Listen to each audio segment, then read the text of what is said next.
Ele viveu pouco, matou-se aos 25 anos. Apesar disso, a sua curta existência foi suficiente para produzir uma obra elogiada pelo modernista Mário de Andrade, reconhecida nacionalmente quando de seu lançamento e editada por ninguém menos que Monteiro Lobato.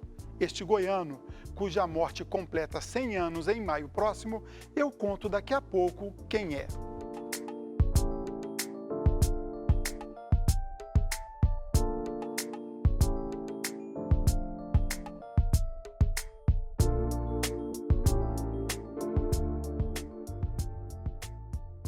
O TBC Memória resgata a obra do escritor Hugo de Carvalho Ramos, autor de Tropas e Boiadas, considerado um dos primeiros livros regionalistas do país.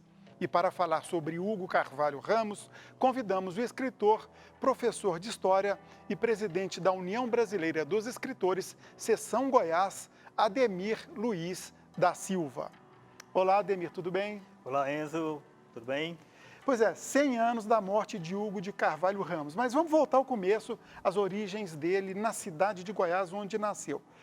Teve muita influência do pai e do irmão, né? Como é que foi isso? Não, sim, sem dúvida. Eu acho que a primeira grande influência do Hugo de Carvalho Ramos foi exatamente o pai. Que é o Manuel Lopes, né? Manuel Lopes, exatamente, que era baiano, né, e juiz da atual cidade de Caiapônia, que foi inclusive nomeado pelo Dom Pedro II, né, numa visita que ele fez à Bahia, e ele acabou vindo para Goiás por essa nomeação. E ele era, de fato, um intelectual, preocupado com as coisas universais e tudo mais, né?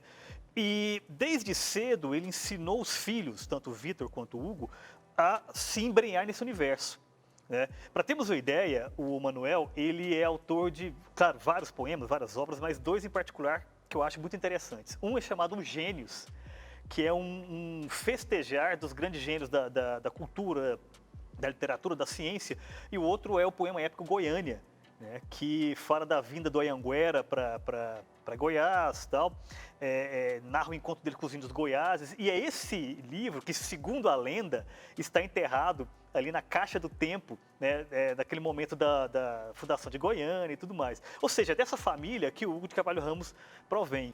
Duas perguntas em uma. É verdade que ele era, vamos dizer assim, piolho de biblioteca, já com 10 anos de idade, já tinha lido muita coisa, e complementando, quais são as influências literárias que ele recebeu? Existem registros dele com 10, 11, 12 anos, frequentando o Gabinete Literário Goiano, que é a instituição cultural mais antiga do estado, fundada em 1864. Lá na cidade de Goiás. Cidade de Goiás, exatamente. E inclusive no livro de ata, ele pegando livros emprestados, ele lia, por exemplo, Euclides da Cunha, Olavo Bilac, Coelho Neto, e muita literatura francesa, né? Os grandes mestres, né? Zola, Victor Hugo. Quer dizer, então é desse caldeirão que veio as influências que ele viria a exercer depois na sua própria literatura. E fora, claro, né, a própria convivência com o pai.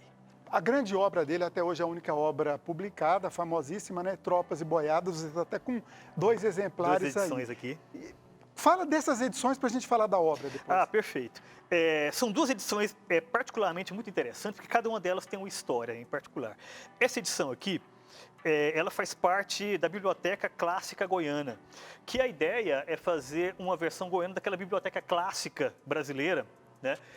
E como que foi idealizado? Como que foi escolhidos os 10 exemplares, 10 obras que entraram nessa caixa? O Jornal Popular, em 99, fez uma enquete com os maiores intelectuais, especialistas, críticos, né, de Goiás, para escolher 10 obras.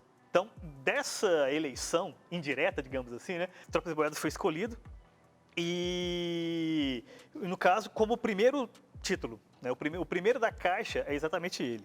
E essa outra? Essa outra é a edição comemorativa da UFG, né, que é uma edição muito interessante porque vem com muitos extras, né, tem uma introdução muito interessante falando sobre a indústria gráfica de Goiás no começo do século XX. Né? Ou seja, por que foi editada no Rio de Janeiro e não em Goiás? Quais as possibilidades, né, de se fazer um livro com aquela envergadura em Goiás? Era muito complicado, era possível, não era possível? Então discute isso e ao final tem uma fortuna crítica muito interessante, né? E é uma edição fácil de achar, essa daqui nem tanto, porque vem numa caixa com todos os títulos, né? Então me parece que está esgotada, mas essa não, essa aqui se encontra com uma relativa facilidade e muito recomendável. E quem quiser ler Tropas e Boiadas também na versão digital, como eu estou fazendo quando eu me preparei para a entrevista, é baratinho, custou menos de R$3. Contavam casos, histórias deslembradas do sertão que aquela lua acinzentada e friorenta de inverno, envolta em brumas, lá do céu triste e carregado, insuflava perfeita verossimilhança e vida animada. Pela maioria, contos lúgubres e sanguinolentos, eivados de superstições e terrores, passados sob o clarão embaçado daquela mesma lua acinzentada e friorenta de inverno. A partir desse trecho, ao mesmo tempo áspero, agreste e seco, mas ao mesmo tempo poético, fala do livro em si. O livro, num primeiro momento, ele chamou a atenção por essa questão de representar Goiás, a questão geográfica, a questão sociológica, antropológica e tal. E com o passar do tempo, essa análise da estética, da estrutura, as questões linguísticas, foi ganhando espaço. Eu acho que esse trecho é muito interessante com relação a isso. Por quê? Porque mostra que, ao mesmo tempo que é de fato possível você pegar essa questão regionalista mais pura, mais crua, você tem também ali muito claramente um romântico escrevendo, né? Alguém que teve toda essa influência da literatura francesa, dessa literatura do século XIX brasileira, e fazendo um texto extremamente sofisticado, né? E que claramente se percebe essas influências europeias. Por quê? O Hugo de Carvalho Ramos, ele era sobretudo um grande leitor, né? E pensando nessa construção que ele faz desse ambiente goiano, é possível pensar nessas duas esferas. Essa representação quase que antropológica, né? Dessa construção de identidade mesmo, mas ao mesmo tempo discutindo o universal. Mas essa universalidade do Hugo de Carvalho Ramos é que tem ganhado cada vez mais corpo. Por exemplo, existe um outro conto que eu gosto muito, que é o Ninho de Periquitos, que ele basicamente conta a história de um sertanejo que ele vai fazer seu trabalho ali na roça, tal, ele vê um ninho de periquitos e, a pedido do filho, ele vai pegar o bichinho para levar, tal. Só que quando ele vai levar a mão no ninho, ele é mordido por uma cobra, né? E o que ele faz? Ele simplesmente pega o facão, corta a cabeça da cobra, depois corta o próprio pulso. Isso é o sertanejo do Hugo de Carvalho Ramos. É o sertanejo que é trágico, que ele sabe lidar com o ambiente, ele sabe que se ele não fizesse nada, ele morreria. Esse trágico tem uma mãozinha no romantismo? Com certeza, com certeza. Ele tem essa vida agreste, né, essa vida que é por si só perigosa, mas ele sabe que se ele não fizesse nada, ele perderia esse fio de vida que ele teria. Então, é muito diferente quando a gente pensa nesse caipira alegórico, nesse sertanejo alegórico.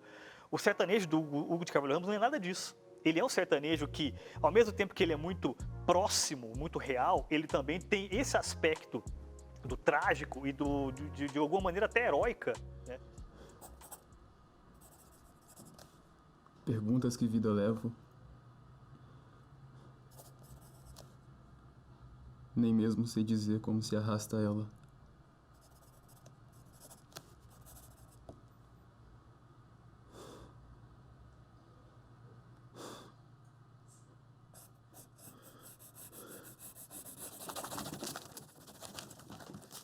Recentemente, em 2017, um jovem cineasta lá da cidade de Goiás, o Lázaro Ribeiro, fez um curta. Belo filme. Né, um belo filme, assisti também, sobre a depressão que levou Hugo de Carvalho Ramos ao suicídio. Um filme bem dramático. E aí entra na questão da depressão. Essa depressão dele lá no Rio de Janeiro, longe, muito ligado ao pai que já havia morrido, seria, vamos dizer assim, banzo, saudade lá do Goiás, vamos dizer assim? Há poucos registros biográficos do personagem. Então, o que sobra? O que sobra é a construção do mito, né? E essa ideia do herói, do escritor, né? Do homem de cultura, de sentimentos profundos, né? Que sai de sua terra e vai para uma terra distante, no caso dele, para estudar direito, né? E tem aquele choque da grande cidade, porque ele está no coração da metrópole, né? Da capital e tal, é a imagem que ficou. Então, me parece que o Lázaro Ribeiro, ele foi nessa direção, né, de explorar essa questão telúrica, né? Até falava sobre isso, né, de que ele se sentiu longe de sua terra e se enfraqueceu por conta disso. Tem aquela história de que saudade só se escreve em português, né? Então acho que Hugo acabou incorporando um pouco isso em sua persona pública. É bem provável que essa distância da Terra tenha tido um peso, né? Embora ali ele estivesse sempre em contato com a família, com a mãe, Com o irmão. né? Com o irmão, embora o irmão dele morasse em Araxá, inclusive em um episódio curioso, ele trabalhou no censo de Araxá, né? Junto com o irmão. Acho que um ano antes de cometer suicídio, né? Você falou no aspecto telúrico, que eu já observei, como eu disse, eu estou lendo ainda ali pouco mais de um terço da obra, e notei que ele trabalha com Goiás num todo. Ele cita Vale do Araguaia, cita o sul do estado, cita a região central. E tem um outro trecho que a gente vai acompanhar a leitura também para te fazer uma pergunta depois. Tropas e boiadas, Peru de roda. De Pirenópolis a Araguari, em Minas, de passagem por Corumbá, Antas, Bela Vista e mais vilarejos do interior, transportando do sertão dos Pirineus couros e fumo, trazendo das praças mineiras as variadas manufaturas. Ele faz um apanhado aí citando várias cidades, Antas, por exemplo, que hoje é Anápolis, e outras nominalmente, como Pirenópolis, Corumbá. Retrata bem essa ligação dele com Goiás? Não, retrata, sem dúvida. E esse trecho em particular mostra também uma espécie de isolamento que o Estado tinha, que vivia. O isolamento físico mesmo, né? Então ele descreve essa chegada, passando de produtos, tudo mais, passando por essa rota, né? Para mostrar como era difícil, né? Essa vida goiana, né, pela Goiás distância. pré-estrada de ferro. Pré-estrada de ferro, muito bem colocado. Só que, ao mesmo tempo, a impressão que se dá é que justamente esse afastar é o que mantém a pureza. E é curioso pensar que, por exemplo, ele trabalha muito com folclore. Tem um dos contos que é um dos mais interessantes do livro, que eu gosto muito, é o conto do Saci. Ele escreveu esse conto com 15 ou 16 anos, ele era bem jovem e tal, mas mostra como, voltando, né, mostra como essa coisa da pureza só é possível em função exatamente desse afastar. Quando ele vai para a capital do movimento e tudo mais e tal, ele se sente isolado, digamos assim, embora exista várias fotos, aparece isso, que ele ia em eventos sociais e tudo mais e tal, só que não dá para saber até que ponto ele se integrava naquela sociedade carioca. Perfeito. Obviamente, né, porque para você publicar o Tropas e Boiadas, ele por um órgão oficial, né, ligado ao direito, da revista do direito, né, quer dizer que ele tinha aquele trato também, vamos dizer assim, social, pensando nessa escalada, digamos assim, de posição e tudo mais, né. Então é uma coisa muito dúbia nesse sentido. Ademir, para encerrar, nosso tempo está acabando. O que está sendo feito para lembrar, lógico, lembrar a morte, não principalmente quando o suicídio, mas aproveita nos 100 anos da morte dele, para ficar na memória de nós goianos a obra de Hugo de Carvalho Ramos? Bom, eu acho que os estudos literários não param, né? Sempre aparecem coisas novas, né? E atualmente revivendo essa questão da estética, menos regionalismo e mais a estética, essa estética universal. Primeiro, isso nunca deixou de acontecer. Iniciativas isoladas, como o filme do Lázaro, que você citou, que é uma bela produção, também acontece, só que me parece que o que mais mantém a memória do Hugo de Carvalho Ramos é exatamente o prêmio Bolsa de Publicações Hugo de Carvalho Ramos, que está a cargo da gestão da UB, né? Embora seja um prêmio da Prefeitura de Goiânia, por força de lei e tudo mais, né? Mas quem gera é a UB, que acontece desde 1944. E uma coisa importante, é o prêmio literário mais antigo em atividade no Brasil, ininterrupto. Em função também da ligação com o Hugo, né, e de ter toda essa tradição, inicia carreiras ou consagra carreiras.